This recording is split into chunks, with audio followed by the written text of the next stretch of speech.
저는 제153 수학학원에서 4년 넘게 근무를 했습니다. 첫 번째 해에는 중등부 수업을 했고, 그 다음에는 고등부 수업을 하고, 그 다음에는 고2 팀장이 되어서 전반적인 학생들 관리를 했습니다.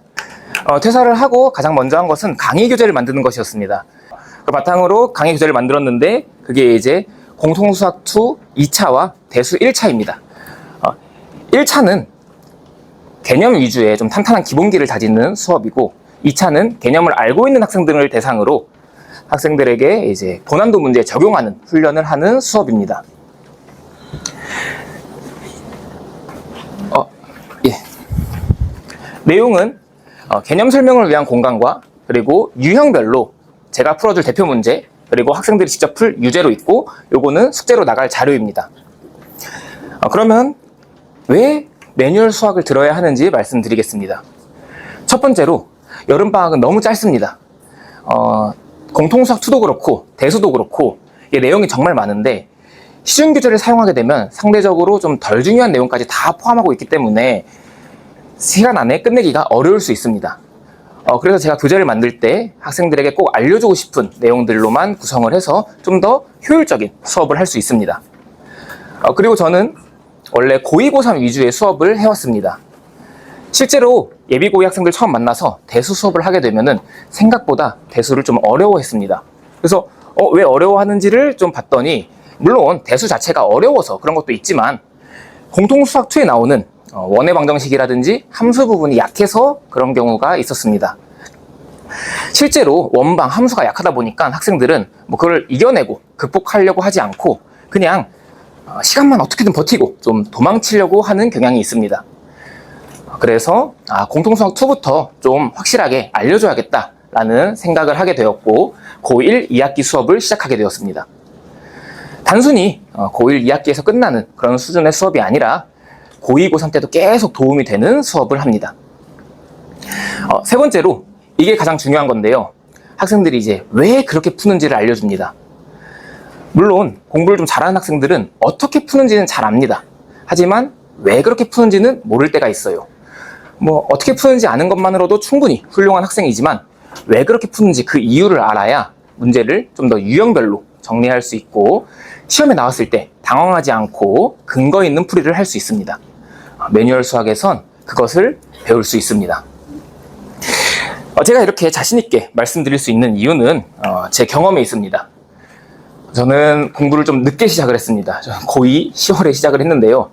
그래서 성적이 그렇게 좋지는 않았습니다. 잘 안 보일 수도 있는데, 실제 제 고3 9월 평가원 성적표인데 수학이 무려 4등급이었습니다.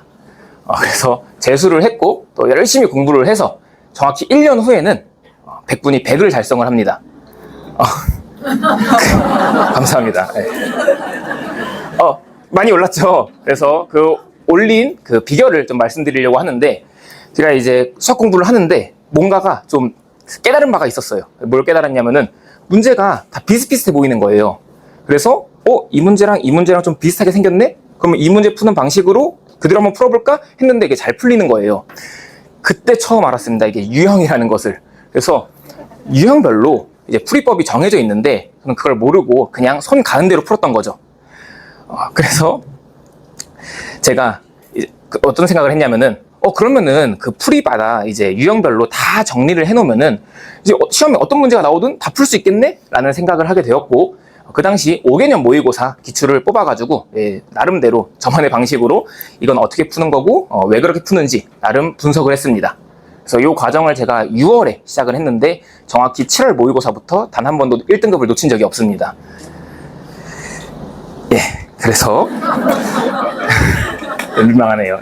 그래서 이제 사실 실제로 학생들한테도 많이 얘기하는 게, 이 과정을 학생들이 직접 하는 게 더 좋습니다. 근데 이제 그러기 힘들죠. 시간도 없고. 그래서 제가 대신 해주려고 합니다.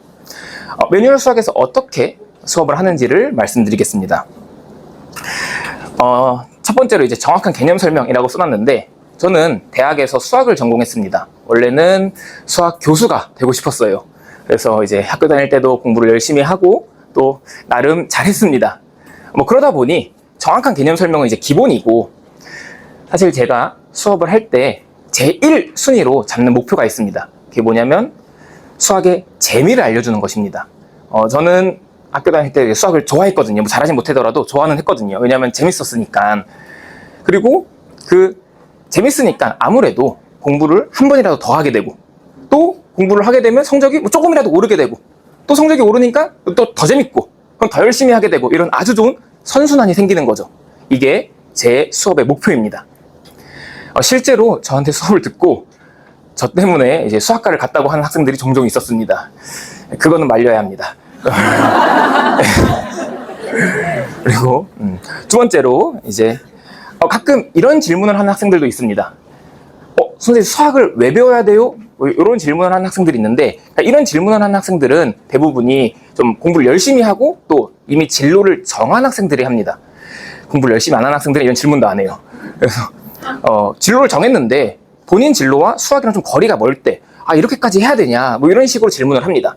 그럼 저도 좀 진지하게 대답을 해줘야 됩니다. 그냥 대충 대학 가려고 하는 거지 이럴 수 없잖아요. 그래서 어떻게 대답을 하냐면은, 너희가 수학을 배우는 이유는 그냥 단순히 계산을 잘하려고 배우는 것이 아니라 사고력을 키워서 너희가 어떤 일을 하게 되든지 그 일을 잘할 수 있게 하기 위해서다 라고 이야기를 합니다. 그리고 그 사고력, 문제 해결 능력이 수학을 배우는 이유인 거죠. 그리고 그 사고력을 키우는 가장 좋은 방법은 문제를 다양하게 푸는 것입니다.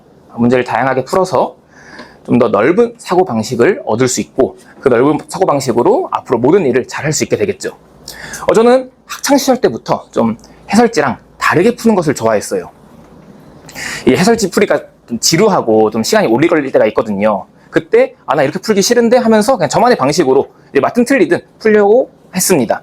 그리고 이게 또 수학을 이제 재밌게 하는 일종의 하나의 포인트가 될 수 있는 거죠. 남들이 모르는 풀이, 나만 아는 풀이, 이게 좀 나름 재밌거든요.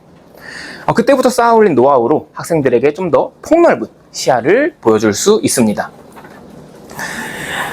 세 번째로 열정적인 클리닉인데, 일단 저는 수업이 끝나고 제가 직접 클리닉을 진행을 합니다. 클리닉 때는 기본적으로 그날 배웠던 개념의 연수 문제를 풀거나 아니면 틀린 문제 오답을 합니다. 근데 하다 보면 잘 모르는 게 있을 수 있고 잘 이해 안 가는 게 있을 수도 있는데, 그때 저한테 얘기하면 제가 바로 해결해 줄 수 있습니다. 그리고 저는 이번 방학 때 딱 주 3회 요 수업 하나만 합니다. 아무래도 수업 준비할 시간이 많아서 질 좋은 수업을 할 수 있을 거고, 또 모든 열정을 학생들에게 쏟을 수 있습니다. 이제 마무리를 하려고 하는데, 보통 설명회에는 있는 내용인데 제 설명회에는 없는 내용이 있습니다. 그게 뭐냐면 데이터입니다. 작년에 몇 명을 가르쳤고 또 그중에 몇 명의 성적이 올랐고 뭐 이런 데이터가 있기 마련인데 저는 없습니다. 왜냐하면 단과 수업은 처음이기 때문입니다. 그래서 저는 그 데이터가 필요합니다. 어쩌면 학생들이 성적이 오르길 가장 바라는 사람은 학생도 학부모도 아닌 저일지도 모릅니다. 그래서 학생들을 위해서 또 저를 위해서라도 좋은 데이터를 남기기 위해 노력하겠습니다. 감사합니다.